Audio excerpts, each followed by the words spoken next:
I will speak to him like a saucy lackey, and under that habit play the knave with him. Do you hear, Forester? Very well. What would you? I pray you, what is the clock? You should ask me what time of day. There is no clock in the forest. Then there is no true lover in the forest. Else, sighing every minute and groaning every hour would detect the lazy foot of time as well as the clock. Where dwell you, pretty youth?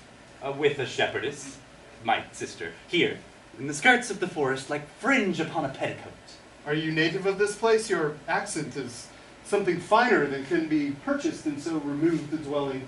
I have been told so of many.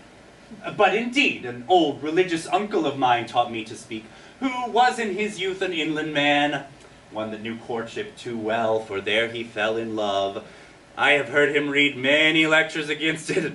I thank God I am not a woman to be touched with so many giddy offenses as he had generally taxed their whole sex withal. Can you remember any of the principal offenses that he laid to the charge of women? There were none principal.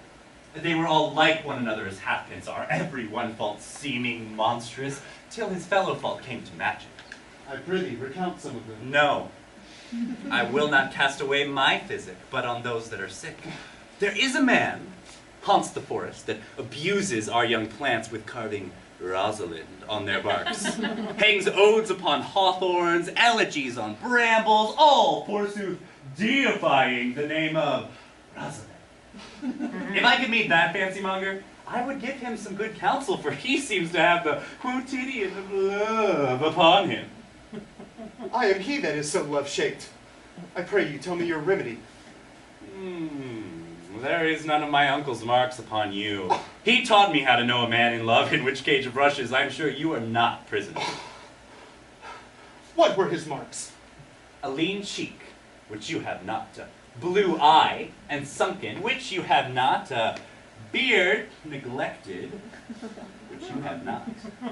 And then your toes should be ungartered, your bonnet unbanded, the sleeve unbuttoned, your shoes untied, and everything about you demonstrating a careless desolation, but you are no such man.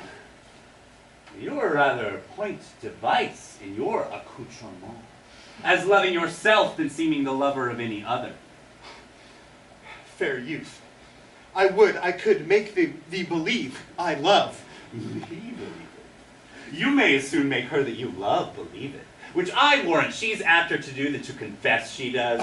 That is one of the points in which women still give the lie to their consciences. But in good sooth, are you he that hangs the verses on the trees, wherein ROSALIND is so admired? I swear to thee, youth, by the white hand of ROSALIND, I am he, that unfortunate he. And are you so much in love as your rhymes speak? Neither rhyme nor reason can express how much. Love is merely a madness, and I tell you, deserves as well a dark house and a whip as madmen do, and the reason why they are not so punished is that the lunacy is so ordinary that the whippers are in love too. Yet I profess curing it by counsel. Did you ever cure any so? Yes, one. And in this manner, he was to imagine me his love, his mistress.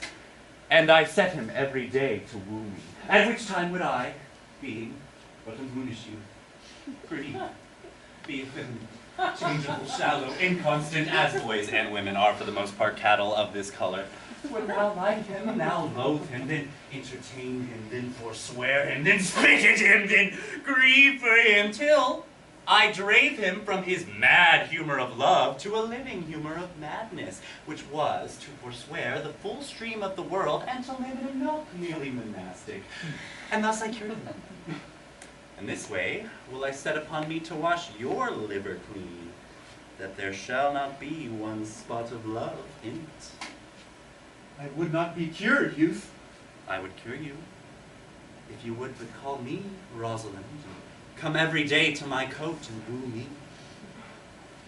Now, by the faith of my love, I will. Go with me to it, and I'll show it to you. And by the way, you shall tell me where in the forest you live. Will you go?